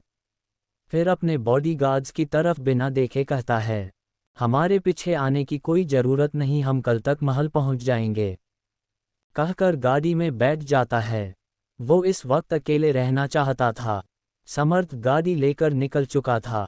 वहीं मंदिर के बाहर राहुल बॉडीगार्ड से कहता है, हुकुम सा के पीछे जाओ, उनका अकेले जाना ठीक नहीं है। सब बॉडीगार्ड्स हाँ में सर हिलाकर समर्थ की गाड़ी के पीछे जाते हैं। विस्मयादिबोधक चिन्ह। वहीं समर्थ की गाड़ी आकर एक बंगले के सामने रुकती है। विस्मयादिबोधक चिन्ह। ये बंगला उसी का था। जब भी उसे अकेले वक्त बिताना होता था तब वो यहाँ आता था। विस्मयादिबोधक चिन्ह। समर्थ गाड़ी रोकता है और तेजी से अंदर चला जाता है। बंगला पूरा खाली था। उसने यहाँ सिर्फ एक नौकर रखा था, वो भी सुबह आकर सफाई करके चला जाता था। समर्थ अपने कमरे में जाता है और दरवाज़ा लगा लेता है। अब उसकी आंखों से आंसू की धारा बह निकली थी। उसे आज खुद पर गुस्सा और तरस दोनों आ रहा था। वो उठता है और वॉशरूम की तरफ बढ़ जाता है। अंदर जाकर वो अपने चेहरे पर पानी मारता है। तभी उसे किसी की आवाज़ आती है, क्या अभी भी आप किसी माफ़ी की उम्मीद करते हैं? समर्थ इधर उधर देखता है तो उसे आईने में खुद का अक्स दिखाई दे रहा था। समर्थ उसकी बात सुनकर अपनी गर्दन नीचे झुका लेता है। वो अक्स फिर कहता है, वो मरकर वापस आई है और उनकी मौत का जिम्मेदार आप है, तो अब आप किसी मुंह से उसने माफ़ी की उम्मीद कर रहे हैं? क्या गलती थी उनकी ये कि वो आपसे प्यार करती थी, उस इंसान से जो अपने सच्चे प्यार को तक पहचान नहीं पाया? या फिर ये गलती थी कि उन्होंने आपको वंदना और उर्वशी की सच्चाई बताने की कोशिश की? अगर उनकी जगह आप होते तो क्या फिर भी उन्हें माफ़ करते? बोलिए, क्या आप उन्हें माफ़ करते? समर्थ बस अपनी आंसू भरी आंखों से उसकी तरफ देखता रहता है। उसे खुद पर बहुत गुस्से आ रहा था। वो अपना हाथ उठाता है और आईने में दिख रहे अपने अक्स पर अपना हाथ दे मारता है, जो अभी उस पर हंस रहा था। उसे अब आद्या की कहे बातें याद आती है। एक बार आद्या ने उससे कहा था, आप हमारे दर्द को कभी नहीं समझ सकते क्योंकि आपने कभी वो सब नहीं सहा है जो हमने सहा है। ये बात याद आते ही समर्थ खुद से कहता है, सही कहा आपने, हमने कभी वो सब नहीं सहा है और ना ही सह सकते हैं। ये हमसे क्या हो गया? हम भले ही आपसे नफरत करते थे, पर हम ऐसे कैसे आपको वहाँ मरने के लिए छोड़ सकते हैं? कैसे? आज हमें खुद से नफरत हो रही है। क्या हम खुद अपने आप को माफ़ नहीं कर पा रहे हैं? कैसे हमने ये सब कर लिया और हमें लगता था आप हमसे इसलिए नाराज़ हैं क्योंकि हमने आप पर विश्वास नहीं किया। उसकी आंखों से लगातार आंसू बह रहे थे। उसके हाथ से भी खून बह रहा था। विस्मयादिबोधक चिन्ह। वहीं आद्या आज समर्थ का बेसब्री से इंतजार कर रही थी। उसने समझ आ चुका था जो हुआ वो पिछले जन्म में हुआ। अगर भगवान उसे दूसरा मौका दे सकते हैं तो वो तो इंसान है। अब वो बस समर्थ के इंतजार कर रही थी। पर सुबह से शाम हो गई थी पर समर्थ अभी तक नहीं आया था। उसने समर्थ को फ़ोन भी किया था पर उसका फ़ोन नहीं लग रहा था। देखते ही देखते रात हो गई थी पर समर्थ अभी भी वापस नहीं आया था। अब आद्या को बेचैनी हो रही थी। चैप्टर 69 शादी का नाटक। देखते ही देखते रात हो गई थी। ... पर समर्थ अभी भी वापस नहीं आया था। अब आद्या को बेचैनी हो रही थी। विस्मयादिबोधक चिन्ह। आद्या अपने रूम में इधर से उधर चक्कर लगा रही थी। विस्मयादिबोधक चिन्ह। आज सुबह से सम्राट ने ना तो वीर जी का हाल पूछने के लिए फ़ोन किया था और ना ही आद्या को। समर्थ जब से गया था तब से वो हर दिन आद्या को दिन में एक बार फ़ोन करता था, पर आज ना उसका फ़ोन आया था ना खुद। जब आद्या की बेचैनी बढ़ गई तो वो बालकनी में चली जाती है। पता नहीं क्यों पर उसे ऐसा लग रहा था कुछ होने वाला है। वो आसमान की तरफ देखती है। आज आसमान में आधा चांद था। आद्या अपने गले में पहनी चैन को अपनी मुट्ठी में भरती है और मन ही मन कहती हैं, कहाँ है आप समर्थ? जल्दी आ जाए, अगर आप आज नहीं आए तो शायद हमारे रास्ते अलग हो जाएंगे। हमें आपके बहुत कुछ कहना है। हम भी आपके साथ एक नई शुरुआत करना चाहते हैं। जल्दी आ जाए समर्थ। अब सुबह के 7 बजे बज चुके थे, पर समर्थ अभी भी नहीं आया था। विस्मयादिबोधक चिन्ह। आद्या बेड पर बैठे बैठे सो चुकी थी। पूरी तरह रात वो समर्थ का इंतजार कर रही थी। विस्मयादिबोधक चिन्ह। पर ना ही समर्थ का फोन आया और ना ही वो खुद आया था। विस्मयादिबोधक चिन्ह। आद्या की जब आंखें खुली तब सुबह के 7:20 हो रहे थे। विस्मयादिबोधक चिन्ह। उठते ही वो इधर उधर देखती है, पर उसे समर्थ नहीं दिखता। विस्मयादिबोधक चिन्ह। उसे अब बेचैनी की साथ साथ उसकी घबराहट भी बढ़ चुकी थी। विस्मयादिबोधक चिन्ह। आज डिवोर्स का फैसला आने वाला था। अगर उसने 12 बजे से पहले समर्थ से बात कर अपना फैसला कोर्ट में नहीं सुनिया तो उसका और समर्थ का डिवोर्स का फैसला कोर्ट से कंफर्म किया जा सकता था। विस्मयादिबोधक चिन्ह। वो जल्दी से तैयार होकर नीचे जाती है। वो बार बार समर्थ को फ़ोन कर रही थी, पर उसका फ़ोन बंद आ रहा था। वो बेचैनी से अपने कमरे में इधर उधर चक्कर काट रही थी। उसने सुबह से कुछ नहीं खाया था। अब लगभग 11:15 बज रहे थे। अब सिर्फ 15 मिनट बजे थे। आद्या बेड से सर टिकाए बैठी थी, उसकी आंखों से आंसू बह रहे थे। वो खुद से कहती हैं, कहाँ है आप समर्थ? आप तो इस डिवोर्स को रोकना चाहते थे ना, तो कहाँ है आप? आपने कहा था आप हमसे प्यार करते हैं। आपको उस प्यार का वास्ता समर्थ आ जाए। हम आपके बिना कुछ नहीं कर सकते। प्लीज़ आ जाए। बहुत मुश्किल से हमने हमारी दबी उम्मीदों को जगाया है। प्लीज़ उसे मत बुझने दीजिए। परेशान सिर्फ आद्या नहीं थी। महल में सब परेशान थे और समर्थ के आने की राह देख रहे थे। विस्मयादिबोधक चिन्ह। लगभग आधे घंटे बाद महल के आगे समर्थ की गाड़ी आकर रुकती है। ... उस गाड़ी में से समर्थ बाहर निकलता है। उसके चेहरे पर कोई एक्सप्रेशन नहीं थे। विस्मयादिबोधक चिन्ह। वो अपनी खाली आंखें लिए महल के अंदर बढ़ जाता है। अंदर सब उसी तरफ देख रहे थे। वो बिना किसी की तरफ देखे वो अपने कमरे की तरफ बढ़ जाता है। उसके दिमाग में क्या चल रहा था ये सिर्फ वही जानता था। जब वो कमरे में आया तब आद्या बालकनी नीचे बाहर देख रही थी। उसने समर्थ की गाड़ी की आवाज़ सुन ली थी। जब उसे समर्थ के कमरे में आने का एहसास होता है, तो वो जाकर उसके सामने खड़ी हो जाती है। वो कुछ कहती उससे पहले ही समर्थ अपने कोट के जेब में से एक कागज़ उसकी तरफ बाता है। वो उसकी तरफ देखकर कहता है, आप इस रिश्ते से आज़ाद होना चाहती थी ना? ये लीजिए, हमने आपको इस रिश्ते से आज़ाद कर दिया है। हमसे डिवोर्स चाहती थी ना? तो अब आप अपनी ज़िंदगी जैसे चाहे जहाँ चाहे बिता सकती है। इस वक्त उसकी आंखों में कोई इमोशंस नहीं थे। आद्या हैरानी से समर्थ की तरफ देखती है और समर्थ के हाथ से वो पेपर ले लेती है और उसे पढ़ने लगती है। ये डिवोर्स सर्टिफिकेट था। आद्या हैरानी से समर्थ की तरफ देख रही थी। कहा उसने नई शुरुआत के बारे में सोच था और कहा समर्थ उसके हाथ में डिवोर्स सर्टिफिकेट थमा रहा था। समर्थ आगे कहता है, अब हमारा और आपका जो रिश्ता था वो भी खत्म हो चुका है। कहकर बिना आद्या कुछ कहने का मौका दिए वो कमरे से चला जाता है। विस्मयादिबोधक चिन्ह। उसके लिए अब वहां रुकना मुश्किल हो रहा था। अगर वो कुछ पल और रुकता तो शायद उसकी आंखों से आंसू बहाने लगते। समर्थ कमरे से जा चुका था। आद्या अपने हाथ में डिवोर्स सर्टिफिकेट थमे खड़ी थी। वो बही जमीन पर बैठकर रोने लगती है। एक बार फिर उसका दिल, उसके सपने, उसकी सारी उम्मीदें टूट चुकी थी। पर इस बार गलती उसकी किस्मत और उसकी जिद की थी। उसकी आंखों से आंसू बह रहे थे। तभी एक बार फिर उसे अपना अक्स दिखाई देता है। वो अक्स उससे कहता है, इसी दिन के बारे में हम आपसे कह रहे थे। आद्या, आपने शायद सब ठीक करने की कोशिश बहुत देर से की। आपको जिंदगी ने दूसरा मौका दिया था अपने प्यार का साथ पाने का, पर आपने उसे अपने गुस्से और जिद में खो दिया। अब आप क्या करेंगी? और बाबा सा उनसे किया वादा, उसका क्या?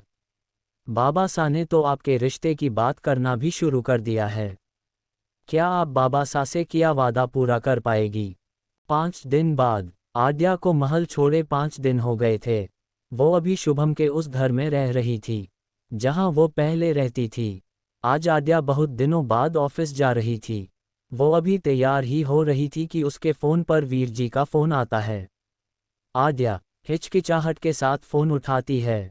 उसे पता था वो किस बारे में बात करने वाले हैं। आद्या फ़ोन उठाकर कहती हैं, जी, बाबा सा कैसे है आप? दूसरी तरफ से आवाज़ आती है, हम ठीक है, आप कैसी हैं? हम भी ठीक है। आपने इस वक्त फ़ोन किया, कुछ ज़रूरी बात थी? आद्या अनजान बनते हुए कहती हैं, हाँ, हमने सगाई का मुहूर्त निकलवाया है। मुहूर्त 2 दिन बाद का है, आप त्रिशूल को भी बता दीजिए। वैसे तो हम सुधा जी को बता देंगे, पर आप त्रिशूल को बता दीजिए। दूसरी तरफ से वीर जी खुशी से कहते हैं, जी, हम बता देंगे बाबा सा। बाबा सा वो हमें ऑफिस जाना है, हम आपसे बाद में बात करते हैं। कहकर जल्दी से फ़ोन काट देती है। उसकी आंखों में आंसू थे। उसे समझ नहीं आ रहा था उसकी किस्मत उससे क्या चाहती है। वो अब अपनी और त्रिशूल के बीच हुई दिल के बारे में सोचने लगती है। फ्लैशबैक 2 दिन पहले आद्या और त्रिशूल एक कफ़े में बैठे थे। दोनों में से किसी ने अभी तक कुछ नहीं कहा था। आद्या बात शुरू करते हुए कहती हैं, आपको हमसे क्या ज़रूरी बात करनी है? त्रिशूल, देखिए आद्या, आप प्लीज़ मेरी बात सुन लीजिए। प्लीज़ मुझे गलत मत समझिए। त्रिशूल कहता है और चुप हो जाता है। कहिए आपको क्या कहना है? आद्या शांति से कहती हैं, आपके बाबा सा घर आए थे, आपका रिश्ता लेकर मेरे लिए, और मैंने त्रिशूल आगे कुछ कहने से हिचकिचा रहा था। आद्या को अब थोड़ा डर लग रहा था। वो थोड़ा डरते हुए कहती हैं, आपने क्या त्रिशूल? प्लीज़ हमें सब साफ साफ बताइए। वो मैंने हाँ कर दी हैं। त्रिशूल एक सांस में सब कह देता है। क्या? त्रिशूल, आप ऐसा कैसे कर सकते हैं? आप जानते हैं, हम और आप भी तो किसी और से प्यार करते हैं ना, तो अब आप इस रिश्ते के लिए कैसे हाँ कर सकते हैं? हमें आपसे ये उम्मीद बिल्कुल नहीं थी। ये सब कहते हुए उसकी आंखों में हल्की नमी आ गई थी। त्रिशूल जल्दी से कहता है, नहीं आद्या, आप मुझे गलत समझ रही है। प्लीज़ आप मेरी पूरी बात सुनिए, फिर आपका जो फैसला होगा वो मुझे मंजूर होगा। इस पर आद्या कहती हैं, ठीक है, कहिए क्या कहना है आपको? आद्या, मैंने पहले मना किया था, पर आप जानती हैं माँ हमारे शादी के पीछे कब से पड़ी है, और जब आपके बाबा सा ने हम दोनों के रिश्ते की बात की तब तो वो खुशी से फूले नहीं समा रही थी, और जब हमने इस रिश्ते से मना किया तो वो वापस लंदन जाने की बात कर रही थी। आद्या, सच में मैंने उन्हें मना किया था, पर मैं माँ को अपने से अलग नहीं कर सकता हूँ। शादी की बात को छोड़कर मैंने कभी उनकी कोई बात नहीं टाली है। पर इस बार वो त्रिशूल कहते कहते रुक जाता है। पर अब हम क्या करें त्रिशूल? हमने तो आपको सब बता दिया है। आद्या कहती हैं, मैंने कुछ सोचा है, अगर आपको सही लगे तो। त्रिशूल कहता है। इस पर आद्या ना समझी से कहती हैं, क्या सोचा है? इस पर त्रिशूल एक पेपर आगे बढ़ाता है और कहता है, हम दोनों शादी नहीं कर सकते, पर शादी का नाटक तो कर सकते हैं। देखिए, आप अगर मुझसे ये नाटक नहीं करेंगी तो आपको किसी ना किसी से सच में शादी करनी पड़ेगी। पर अगर हमने ये नाटक किया तो ना मुझे किसी से शादी करनी पड़ेगी ना आपको। पर हम ये नाटक कब तक करेंगे? पूरी जिंदगी तो नहीं कर सकते ना। और ये सब किया तो हम हमारे परिवार को धोखा देने जैसा होगा। आद्या कहती हैं, पर अगर हमने किसी और से सचमुच की शादी की तो ये ना सिर्फ उस इंसान को, हमें खुद को और पूरे परिवार को धोखा देने जैसा होगा। आप बताइए, आप कर पाएंगी ऐसा? त्रिशूल आद्या की आंखों में देखकर कहता है। आद्या कुछ नहीं कहती, तो इस पर त्रिशूल आगे कहता है, आप कर सकती हैं ऐसी शादी, पर मैं उसके अलावा किसी और से शादी नहीं कर सकता। ये ना सिर्फ खुद को धोखा देने जैसा होगा, बल्कि मैं अपने साथ साथ दूसरों को भी धोखा देना होगा, और हमें ये नाटक सिर्फ 6 महीने करना है। मैंने अपना फैसला ले लिया है, अब आपकी बारी है। आद्या बहुत देर तक कुछ सोचती रही, फिर बोली, ठीक है, हम इस नाटक को करने के लिए तैयार है। ठीक है, आप इस पेपर को पढ़कर पेपर पर साइन कर दीजिए। त्रिशूल कहता है। Flashback and. आद्या ये सब बातें याद कर कहती हैं, हमें माफ़ कर दीजिए बाबा सा, हम ये सब नहीं करना चाहते। पर हम खुद को भी धोखा नहीं दे सकते। चैप्टर 70 आद्या का किडनैप्ड। आद्या ये सब बातें याद कर कहती हैं, हमें माफ़ कर दीजिए बाबा सा, हम ये सब नहीं करना चाहते थे, पर हम खुद को भी धोखा नहीं दे सकते। वहीं दूसरी तरफ समर्थ अपने ऑफिस में बैठा काम कर रहा था। विस्मयादिबोधक चिन्ह। जब से आद्या ने महल छोड़ा था, तब से वो महल नहीं गया था। विस्मयादिबोधक चिन्ह। वो ऑफिस में ही रहता था। खुद को आद्या की यादों से दूर रखने के लिए उसने खुद को काम में इतना व्यस्त कर लिया था कि उसे सोने के लिए भी टाइम नहीं मिलता था।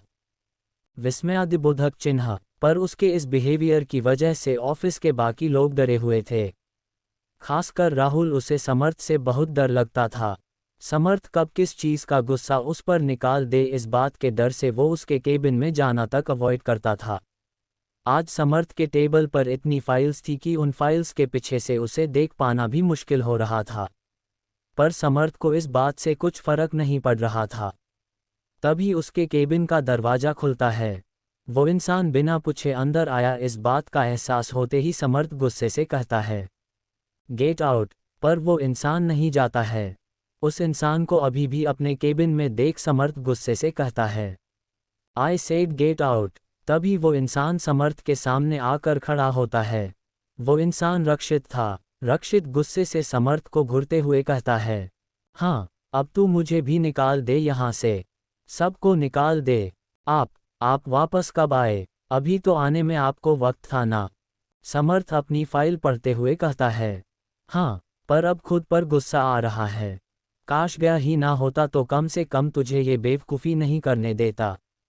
ये तुमने क्या किया समर्थ? तुमने ये डिवोर्स कैसे होने दिया? तुमने तो कहा था ना तुम उसे खुद से दूर नहीं जाने दोगे। तो फिर तुमने ऐसा क्यों किया? रक्षित गुस्से से अपना हाथ टेबल पर मारते हुए कहता है, जो हुआ वो अच्छा हुआ, वो भी यही चाहती थी। समर्थ कहता है, वो अभी भी फाइल में देख रहा था। रक्षित उसकी तरफ देखकर गुस्से से कहता है, और तुम्हारा क्या? तुम्हारे प्यार का क्या? तुम उसके बिना रह पाओगे? रक्षित की बात सुनकर समर्थ चुप हो जाता है। रक्षित आगे कहता है, नहीं रह सकते ना। अरे उसे गए अभी 5 दिन नहीं हुए कि तुमने अपनी ये हालत कर ली है, तो आगे कैसे रहोगे? रक्षित की बात सुनकर समर्थ उसकी तरफ देखकर कहता है, हम 2 दिन बाद ऑस्ट्रेलिया जा रहे हैं। अभी तक गुस्से में बात कर रहा रक्षित अब हैरानी से कहता है, क्या तुम पागल हो गए हो क्या? तुम क्या समझते हो खुद को? सबसे दूर भागकर सब ठीक हो जाएगा। हाँ, तो क्या करें हम? बताएं, आप बताएं क्या करना चाहिए हमें? ... यहाँ रहकर भी तो कुछ ठीक नहीं हो सकता ना। शायद अब कुछ ठीक होगा भी नहीं। ... कुछ ठीक नहीं होगा। हमने अपनी गलतियों की वजह से सब खो दिया सब। ... हमारी प्रिंसेस, हमारा प्यार, हमारा इंतजार, हमारी आद्या, सब कुछ अब कुछ ठीक नहीं हो सकता। गलती हमारी थी। हमने किसी गलत इंसान पर विश्वास किया था। आद्या सही कह रही थी। जब तक हमें सच पता नहीं था, तब तक हमें लगता था वो हमसे नहीं हमारे पैसों से प्यार करती है, और जब सच पता चला तो अचानक हमें हमारे प्यार का एहसास हो गया। आप बताइए क्या ये होता है प्यार? आपने भी रोहिणी से प्यार किया है ना, तो बताइए हमें ऐसा होता है प्यार? उसकी बातें सुनकर रक्षित चुप हो जाता है तो समर्थ आगे कहता है, प्यार में तो उस इंसान की खुशी होती है, और जब वो हमारे साथ खुश ही नहीं रहेगी तो वो प्यार नहीं ज़बरदस्ती होगी, और अब हम उनसे कोई ज़बरदस्ती नहीं करना चाहते हैं। हम उन्हें खुश देखना चाहते हैं। समर्थ कहकर चुप हो जाता है। क्या तुम्हें पता है काकासा ने उसके और त्रिशूल? रक्षित की बात बीच में काटते हुए समर्थ कहता है, हाँ, हमें पता है। रक्षित से अब वहाँ और नहीं रुका जा रहा था। वो केबिन से बाहर चला जाता है। उसे जाता देख समर्थ कुर्सी से अपना सर टिका देता है और अपनी आंखें बंद कर लेता है। रात का वक्त। समर्थ अपने ऑफिस में बैठा अभी भी काम कर रहा था। तभी उसका फ़ोन बजता है। फ़ोन जाया जी का था। समर्थ अभी किसी से बात नहीं करना चाहता था, पर फिर कुछ सोचकर फ़ोन उठा लेता है। दूसरी तरफ से जाया जी की आवाज़ आती है, समर्थ, कैसे है आप? हम ठीक है माँ। समर्थ कहता है, आज तो वापस आ जाए। 5 दिन हो गए हैं आप महल नहीं आए हैं। दूसरी तरफ से जाया जी रुंधे गले से कहती हैं। हम ठीक है, आ जाऊंगे पर हमें आने में लेट होगा, आप हमारा इंतजार मत कीजिए। अभी हमारी जरूरी मीटिंग है, हम रखते हैं, कहकर फ़ोन काट देता है। लगभग रात के 1 बजे समर्थ महल वापस आ गया था। सब सो रहे थे, इसलिए महल की सारी लाइट्स बंद थी। समर्थ सीधे अपने कमरे में चला जाता है। आज कमरा पूरा खाली था। जब से आद्या गई थी, तब से समर्थ पहली बार इस कमरे में आया था। खाली कमरे को देखकर उसकी आंखें भर आती है। वो वहीं बेड पर बैठ जाता है और अपने फ़ोन में आद्या की फ़ोटो देखते हुए कहता है। रक्षित के सवालों को तो टाल दिया पर सवाल तो वही है, कैसे रहेंगे आपके बिना, कहकर उसकी आंखों से एक आंसू आद्या की फ़ोटो पर गिर जाता है। तभी समर्थ को अपने कंधे पर किसी का हाथ महसूस होता है। वो जैसे ही अपने आंसू साफ करने को हुआ, उसे जाया जी की आवाज़ आती है। अपनी माँ से भी अपना दर्द, अपने आंसू छुपाएंगे। समर्थ उनकी तरफ आंखों में आंसू लिए देखता है, फिर अपना सर उनकी गोद में रख देता है। जाया जी उसका सर सहलाते हुए कहती हैं, क्यों झेल रहे हैं इतना दर्द, हम नहीं देख पा रहे हैं आपको ऐसे। उनकी बात सुनकर समर्थ अपने आंसू पोंछते हुए कहता है, ये दर्द उनके दर्द के सामने कुछ नहीं है। हम उनकी बेरुखी 6 महीने सह नहीं पाए और वो न जाने कब से हमारी नफरत सह रही थी। और जो हो रहा है, उसके जिम्मेदार हम ही हैं। पर अब ये दर्द बर्दाश्त के बाहर भी हो रहा है। हम उनकी यादों से दूर रहने के लिए खुद को काम में बिजी कर लेते हैं, पर नहीं कर पा रहे हैं ऐसा। उसकी बात सुनकर जाया जी की आंखें भी भर आती है। वो उसका सर सहलाते हुए कहती हैं, तो क्यों रख रहे हैं आप? इतनी बार कोशिश की हैं, एक आखिरी बार करके देख लीजिए। अगर वो किसी और की हो गई तो आप कुछ नहीं कर पाएंगे। हम अब कुछ नहीं कर सकते, कोई और उन्हें हर्ट नहीं करेगा, खासकर त्रिशूल, वो उन्हें खुश रखेंगे। कम से कम हमारे जैसे हर्ट तो नहीं करेंगे। और हम, कहकर शांत हो जाता है और फिर उठकर जाया जी का हाथ अपने हाथ में लेकर कहता है, हम अब और यहाँ नहीं रह पाएंगे, इसलिए हम 2 दिन बाद ऑस्ट्रेलिया जा रहे हैं। हमें नहीं पता हम वापस कब आएंगे, पर अब यहाँ रहें तो जी नहीं पाएंगे। कहकर जाया जी को गले लगा लेता है और आगे कहता है, हमें माफ़ कर दीजिए माँ, हम जानते हैं हम हमारे साथ साथ आप सबको भी सजा दे रहे हैं, पर अब हम यहाँ नहीं रह पाएंगे। ये शहर, ये महल, ये कमरा हमें काटने को दौड़ता है। हम यहाँ से दूर जाना चाहते हैं, यहाँ रहे तो नहीं जी पाएंगे। जाया जी की आंखें भी भर आती है पर वो कुछ नहीं कहती, बस उसका सर सहलाती रही। 2 दिन बाद आज आद्या और त्रिशूल की सगाई थी और वही आज समर्थ ऑस्ट्रेलिया जाने वाला था। सगाई त्रिशूल के घर पर थी। आद्या एक कमरे में बैठी थी। उसके चेहरे पर कोई खुशी नहीं थी, बस आंखों में आंसू थे। तभी उसके कानों में शुभम की आवाज़ आती है, आखिर तुमने तुम्हारी जिद पूरी कर ही ली। क्यों आद्या, क्यों कर रही हो ये सब? उसके साथ साथ खुद को भी दर्द दे रही हो। क्या तुम सचमुच इस सगाई को करना चाहती है? शुभम का सवाल सुनकर आद्या के आंखों से अब तक रुके आंसू बह जाते हैं।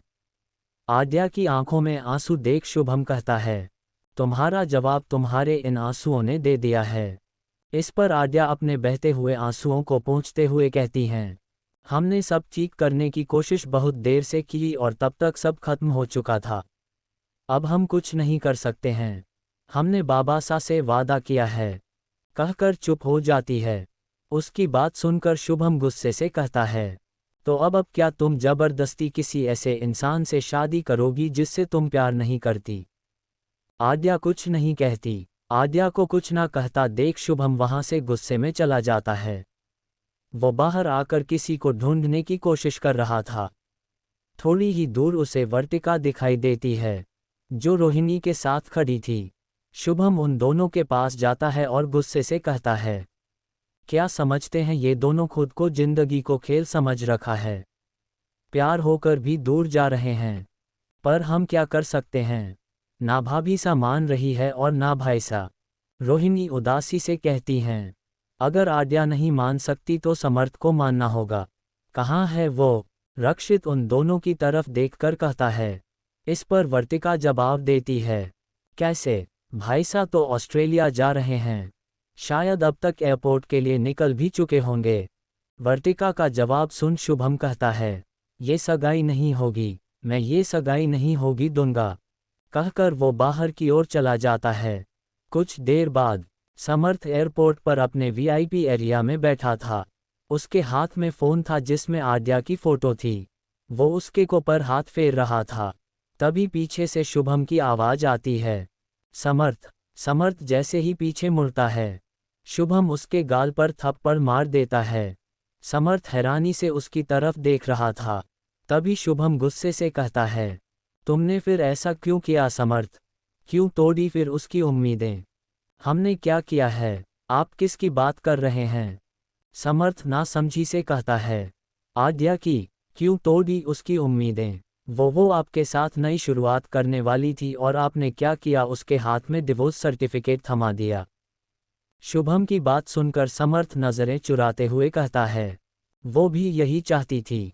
वो यह नहीं चाहती थी। वो ऐसा कुछ नहीं चाहती थी। वो खुद इस डिवोर्स को रोकने के लिए आपसे बात करना चाहती थी। पर आप उस दिन महल गए ही नहीं और ना ही किसी का फ़ोन उठा रहे थे। जब उसने मुझे बताया वो तुम्हारे साथ एक नई शुरुआत करना चाहती है तो कितनी खुश थी, और तुमने आकर डिवोर्स सर्टिफिकेट थमाकर एक बार फिर उसकी उम्मीदें तोड़ दी। और वो तो त्रिशूल से। इससे आगे कुछ कहता उसका फ़ोन बजता है। फ़ोन रोहिणी का था। शुभम फ़ोन काट देता है पर एक बार फिर बजता है। इस बार शुभम फ़ोन उठाता है तो दूसरी तरफ से रोहिणी रोते हुए कहती हैं, शुभम, भाभी सा। वो भाभी सा। आद्या क्या हुआ है? प्लीज़ साफ साफ बताओ। शुभम परेशान सा कहता है। वहीं अब तक शुभम की बातों से हैरान समर्थ। आद्या का नाम सुनकर उसका दिल जोर से धड़क रहा था। पता नहीं पर उसे आज बहुत बेचैनी हो रही थी। समर्थ शुभम के हाथ से फ़ोन लेता है और कहता है, क्या हुआ है? रोहिणी, आद्या क्या वो ठीक है? भाई सा वो भाभी सा कोई भाभी सा को उठा के ले गया है। सब उनका पता लगाने की कोशिश कर रहे हैं पर किसी को नहीं पता वो लोग कौन थे। इतना सुनकर समर्थ जैसे सुन पड़ चुका था। वो जल्दी से अपना फ़ोन निकालता है। उसके फ़ोन में बहुत सारी मिस्ड कॉल पड़ी थी। वो जल्दी से उमंग को फ़ोन लगाता है। दूसरी तरफ से आवाज़ आती है, हुकुम सा, आद्या कहाँ है? समर्थ गुस्से से कहता है, हमें नहीं पता, कोई उन्हें कमरे से उठाकर ले गया है। हमें नहीं पता ये सब कब हुआ। हम उन्हें ढूंढने की कोशिश कर रहे हैं।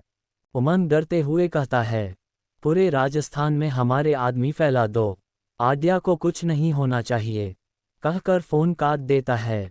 उसने अभी फ़ोन काटा ही था कि एक बार फिर उसका फ़ोन बजता है। इस बार फ़ोन पुलिस का था। समर्थ जल्दी से फ़ोन उठा लेता है। Thanks for watching and subscribe for listening next chapters of Reborn Story of Love and Hate.